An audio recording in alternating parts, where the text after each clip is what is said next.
16வது வசனம் வாசிங்க. நீர் போய் சூசானில் இருக்கிற யூதரை எல்லாம் கூடி வர செய்து 3 நாள் அல்லும் பகலும் புசியாமலும் குடியாமலும் இருந்து எனக்காக உபவாசம் பண்ணுங்கள், நானும் என் தாதிமாரும் உபவாசம் பண்ணுவோம். யார் இந்த தாதிமாரு? 2ஆம் அதிகாரம் 9வது வசனம் வாசி. அந்த பெண் அவன் பார்வைக்கு நன்றாயிருந்ததினால் அவளுக்கு அவன் கண்களிலே தயை கிடைத்தது. ஆகையால் அவளுடைய சுத்திகரிப்புக்கு வேண்டியவைகளையும் அவளுக்கு தேவையான மற்றவைகளையும் அவளுக்கு கொடுக்கவும் ராஜ அரமனையில் இருக்கிற 7 தாதிமார்களை அவளுக்கு நியமிக்கவும் ஜாக்கிரதைப்பட்டு கன்னிமாடத்தில் சிறந்த ஒரு இடத்திலே அவளையும் அவள் தாதிமார்களையும் வைத்தான். யார் இந்த தாதிமார் தெரியுமா? இவங்க தான் எஸ்தரியா ரெடி பண்றவங்க. இவங்க தான் யாரு? எஸ்தரியா ரெடி பண்றவங்க, ராஜாவுக்கு ஏத்த மாதிரி மாத்துறவங்க.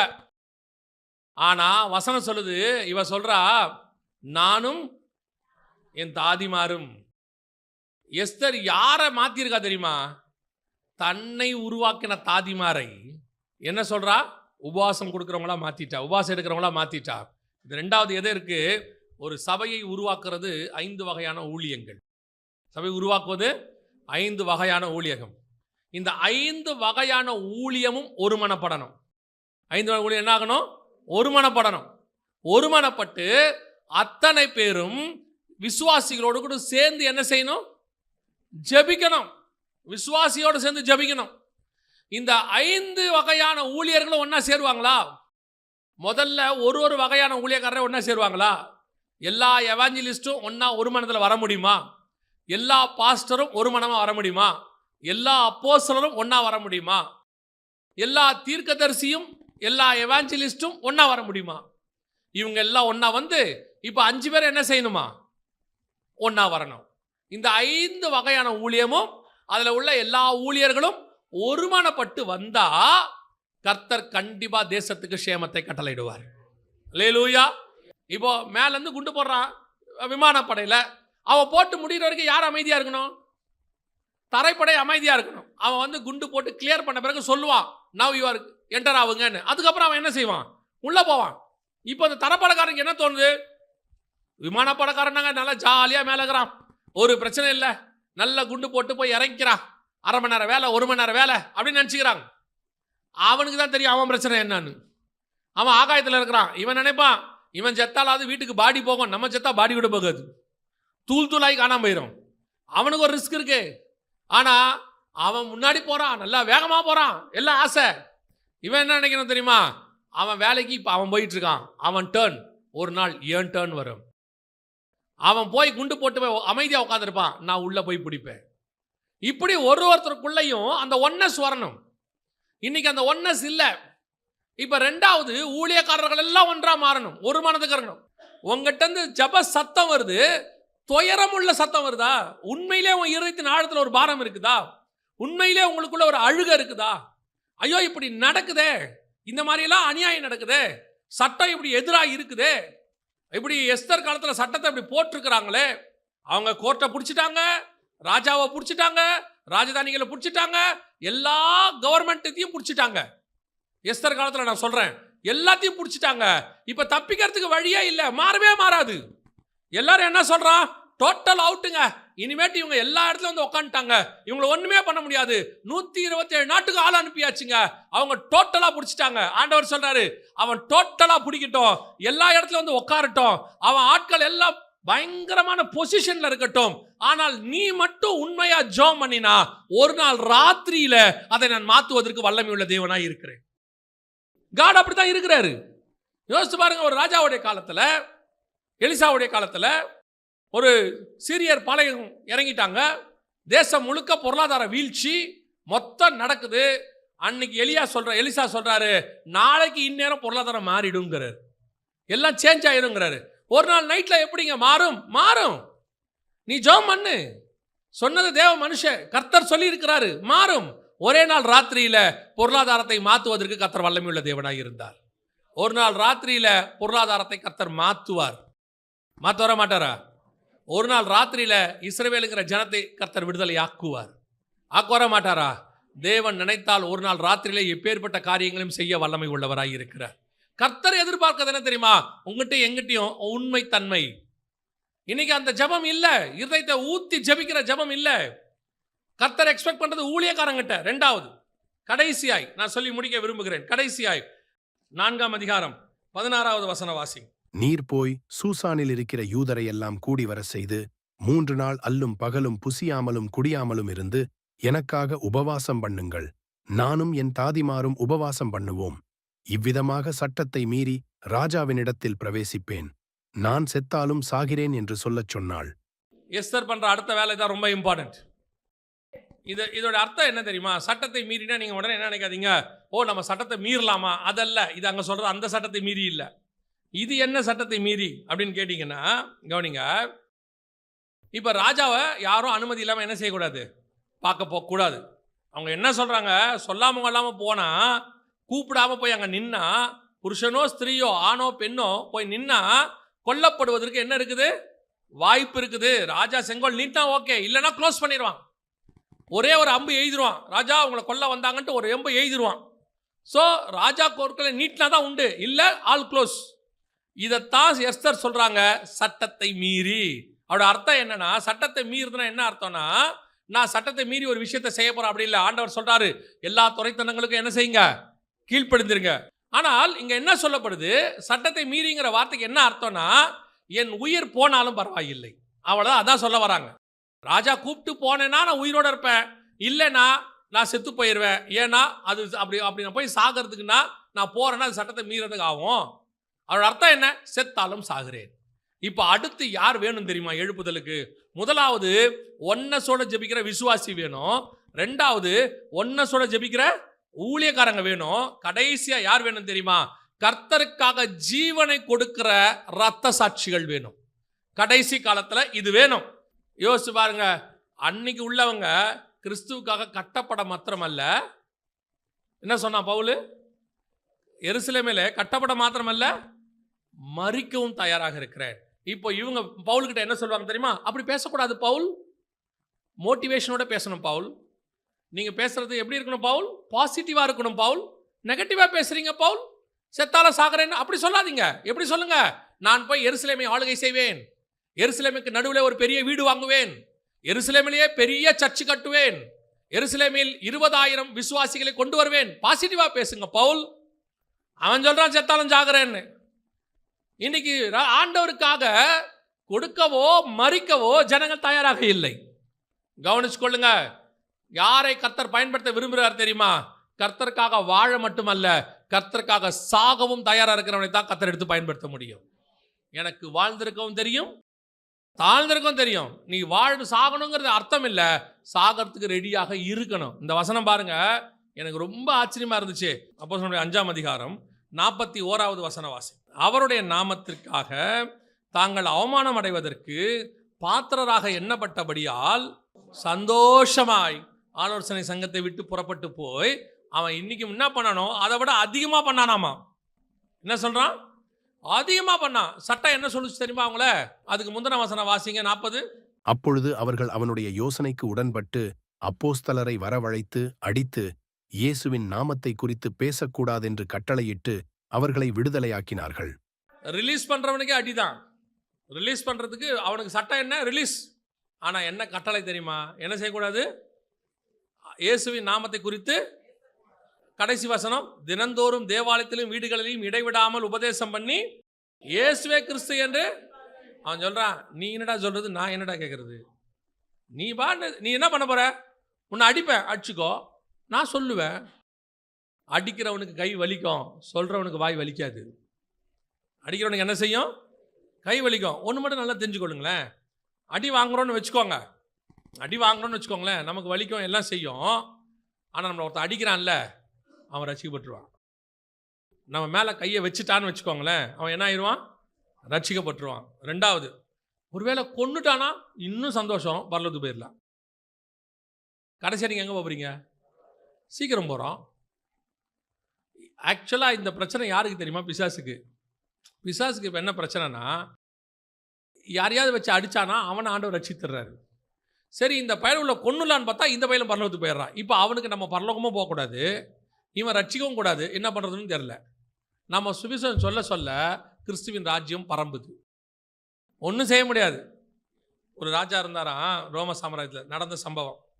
அவருக்கு ஒரு ஆசை, என் ராஜ்யபாரம் முடியறதுக்குள்ள கிறிஸ்தவத்தை மொத்தமாக என்ன பண்ணிடணும், ஒழிச்சு கட்டிடணும், கிறிஸ்தவமே இருக்கக்கூடாது அப்படின்ட்டு ஒரு தனி சட்டம் போட்டு அதுக்கு நாட்களை நியமித்து எங்கே கிறிஸ்தவனை பார்த்தாலும் கொல்றான்னாராம்.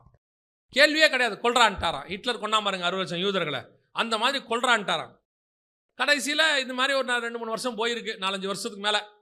கடைசியில் ஒரு யுத்தம். அந்த யுத்தத்தில் ராஜா மேலே அம்பு பாஞ்சிருச்சு.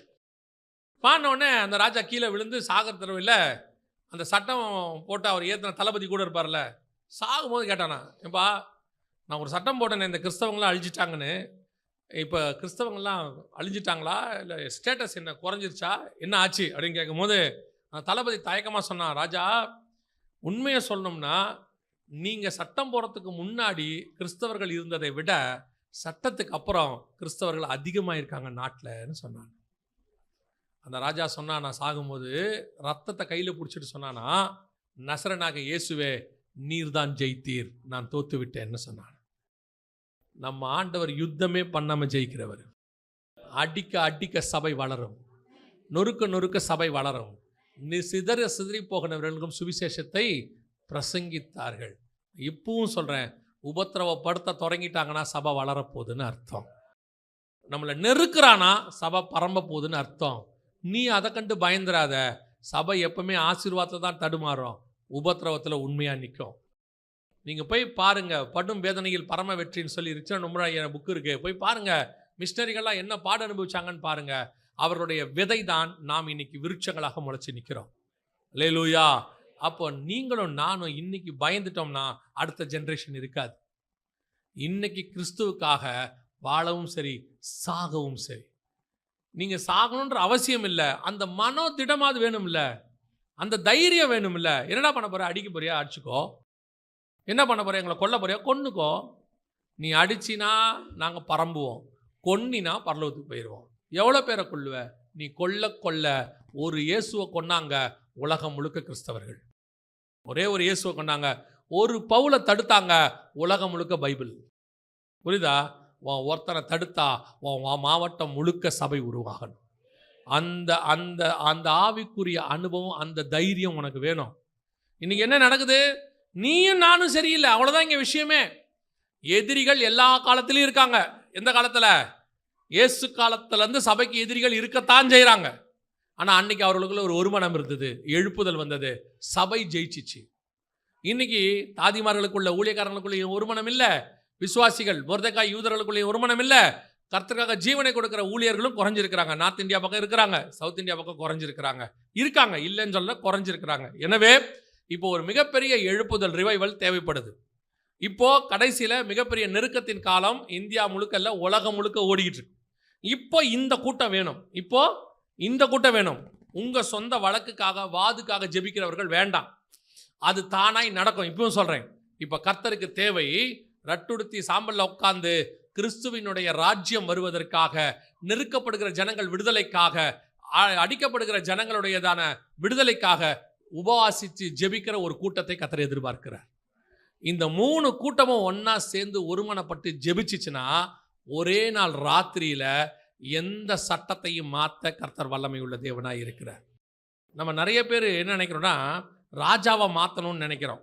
நேபுகாத் நேச்சாரை மாற்றணும், பெல்ஷாத்சாரை மாற்றணும். நான் சொல்கிறேன், நேபுகாத் நேச்சாரே ரட்சிக்கப்பட்டுருவான், அகாஸ்வேரு ராஜாவே ரட்சிக்கப்பட்டுருவான், மாற்றிடுவான்.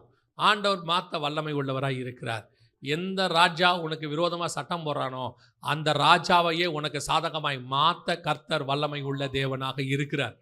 நீ நானும் இவன் போனா போதும் இவன் போனா போதும்னு நேபுகாத் நேச்சாரை சொல்லிக்கிட்டே இருக்கிறோம்ல. பெல்ஷாத்சாரை நேபுகாத் நேச்சாரையும் பெல்ஷாத்சாரையும் அப்படி சொல்லாத, அவன் ரட்சிக்கப்பட்டன்னு சொல்லு. நேபுகாத் நேச்சார் தேவனாகிய கர்த்தருக்கு முன்பாக முகங்குப்புற விழுந்து பரலோகத்தின் தேவனே மெய்யான தேவன் சொன்னான். சிங்கக்கபில போட்ட அதே ராஜா தான் சொன்னான், தானியேலின் தேவனே மெய்யான தேவன். அதே மாதிரி எந்த ராஜா சட்டத்தை எதிராக போறானோ அந்த ராஜா வாயாலேயே கர்த்தர் தான் மெய்யான தேவன் சொல்ல வைக்க கர்த்தர் வல்லமையுள்ள தேவனாய் இருக்கிறார். தேவை இப்பொழுது ஜெபிக்கிற கூட்டம் ஒன்று தேவை. இந்த மாதிரி ஜெபிக்கிற ஒரு மிக முக்கியமான கூட்டத்தை கர்த்தர் எதிர்பார்க்கிறார். நீங்கள் நான் அதில் இருக்கிறோமா? நீங்கள் நான் அந்த பாரத்தோடு இருக்கிறோமா? நான் என் குடும்பம் நல்லா இருக்குது, என் ஊர் நல்லா இருக்குது, என்னுடைய சபை நல்லா இருக்குது, என் நாடு நல்லா இருக்குது, என்னுடைய ஸ்டேட் நல்லா இருக்குது, நாங்கள் ஏதோ கர்த்தருடைய கிருபையில சோத்திரம்ட்டு போகிறோன்னா ஒரு நாள் வரும். ஏன்னா இன்னைக்கு நாம சந்தோஷமா இருக்கிற மாதிரியே இன்னைக்கு உபத்திரவத்தில் உள்ள நாடுகள்லாம் ஒரு காலத்தில் சந்தோஷமா இருந்துச்சு, அமைதியா இருந்துச்சு, நிம்மதியா இருந்துச்சு. அந்த நாடுகளில் உபத்திரம் வந்து இன்னைக்கு அவங்க ஜெபிக்க முடியாத இடத்துக்கு போயிருக்கிறாங்க. ஆனால் ஒரு நாள் அவங்களுக்கு விடுதலையும் கிடச்சிச்சு. ஒரிசாக்கு விடுதலை கிடச்சிச்சு ஒரு நாள். அதே மாதிரி இங்கேயும் எழுப்புதல் வரும். ஆனால் உபத்திரம் வராமல் வரத்துக்கு நீ நான் ஜெபிக்க வேண்டியது அவசியமாக இருக்கிறோம். அல்லேலூயா. நாம் ஜெபிக்க போகிறோம். எந்திரிக்கலாமா நம்ம தேவ சமூகத்தில்? கர்த்தருக்கு இப்போ தேவை உண்மையாய் தேசத்தின் சேமத்துக்காக ஜெபிக்கிற ஒரு கூட்டத்தை கர்த்தர் எதிர்பார்க்கிறார். அதான் இப்போ கர்த்தருக்கு தேவை. வழக்குக்காக, வாதுக்காக, துஷ்டத்தனத்தில் கையை கொண்டு குத்துவதற்காக உள்ள ஜெபம் வேண்டாம். அந்த ஜெபத்தால் ஒரு பிரயோஜனமும் இல்லை. நான் எனது, என்னுடையது, என் குடும்பத்துக்காக, என்னுடையதான எதிர்காலத்துக்காகன்னு இருந்த ஒரு குறுகிய மனப்பான்மை ஜெபம் போதும். அந்த ஜெபம் போதும். இப்போ கர்த்தர் எதிர்பார்க்கிறது என் தேசத்திற்காக, என் தேசத்தின் ஜனங்களின் விடுதலைக்காக. எஸ்தர் ஜோமன்னா ஜனங்களின் விடுதலைக்காக. நானும் என் ஜனங்களும் அடிமைப்பட்டு இருக்கிறோம். அவ சொல்றா, ராஜா கிட்ட போய் கதறா, எங்களுக்கு விரோதமா இப்படி சூழ்ச்சி பண்றாங்க, எங்களுக்கு விரோதமா சட்டம் போடுறாங்க, ராஜாவுக்கே தெரியாம ராஜா கிட்ட கையெழுத்து வாங்கிட்டாங்க, ராஜாவுடைய கோர்ட்ல இருந்து ஆர்டர் வந்துருச்சு, எல்லாமே அகைன்ஸ்டா இருக்கு ராஜா. போய் எஸ்தர் கேட்கிறா ராஜா கிட்ட, எல்லாமே அகைன்ஸ்டா இருக்கு ராஜா. கர்த்தர் கொடுக்கிற ஆலோசனை, எல்லா விசுவாசியும் ஒருமனப்பட்டு கூடுங்க. கர்த்தர் கொடுக்கிற ஆலோசனை, எல்லா தாதிமார்களும் ஊழியக்காரர்களும் ஒன்றாய் கூடுங்க. கர்த்தர் கொடுக்கிற ஆலோசனை, கர்த்தருக்காக ஜீவனை கொடுக்கிறவர்கள் ஒன்றாய் கூடுங்க. அத்தனை பேரும் ஒருமித்து ஜெபிக்கும் பொழுது கர்த்தர் தேசத்துக்கு சேமத்தை கட்டளையிட வல்லமை உள்ளவராய் இருக்கிறார். நான் அதுல ஒரு பகுதியாக இருக்கணும், நான் அதுல ஒரு பார்ட்டா இருக்கணும். நான் இதுவரைக்கும் எனக்காக வாழ்ந்தது போதும், நான் இனி தேவனுக்காக என்னை தருகிறேன், ஆண்டவருக்காக என்னை தருகிறேன். ஒப்பு கொடுப்போமா தேவ சமூகத்தில்? ஆண்டவர் அப்படிப்பட்ட திறப்பில் நிற்கக்கூடியவர்களை கர்த்தர் தேடுகிறார். ஆண்டவருக்காக வைராக்கியம் உள்ள சாட்சிகளை கர்த்தர் தேடுகிறார். கர்த்தருக்காக கட்டப்பட மாத்திரமல்ல, மரிக்கவும் உள்ளவர்களை கர்த்தர் தேடுகிறார். ஒப்பு கொடுப்போமா தேவ சமூகத்தில்?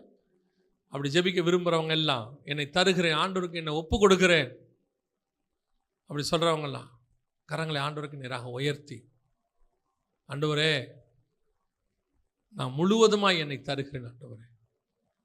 ஒரு பாரம் இந்த தேசத்தை பற்றி உங்களுக்கு வரும், உங்களை கர்த்தர் எடுத்து பயன்படுத்துவார். நாம் ஜெபிப்போமா? கரங்களை ஆண்டவருக்கு நேராக உயர்த்தி, நல்ல தகப்பனே, சர்வ வல்லமையுள்ள எங்கள் ஆண்டவரே, இந்த தேசத்தின், இந்த மாவட்டத்தின், இந்த நாட்டின் எழுப்புதலுக்கு, விடுதலைக்கு இன்னும் ஒரு விசை எங்களை தருகிறோம் ஆண்டவரே. எங்களை சமர்ப்பிக்கிறோம் ஆண்டவரே. நானும் என் சபையும் எங்கள் ஊழியர்களும் அத்தனை பேரும் ஒருமித்து வருகிறோம் அப்பா. எங்களை கொண்டு எதாயிலும் செய்யுங்க ஆண்டவரே. ஒரு பெரிய மாற்றம் வரட்டும் ஆண்டவரே, ஒரு பெரிய எழுப்புதல் வரட்டும். உடைய வருகைக்குள்ளாக, நடைபெறப்போகிற மகா பெரிய காரியங்களுக்குள்ளாக ஒரு பெரிய மாற்றம் வரட்டும்ப்பா. ஒப்பு கொடுத்து ஜெபிக்கிறோம் இயேசு கிறிஸ்துவின் நாமத்தில் பிதாவே.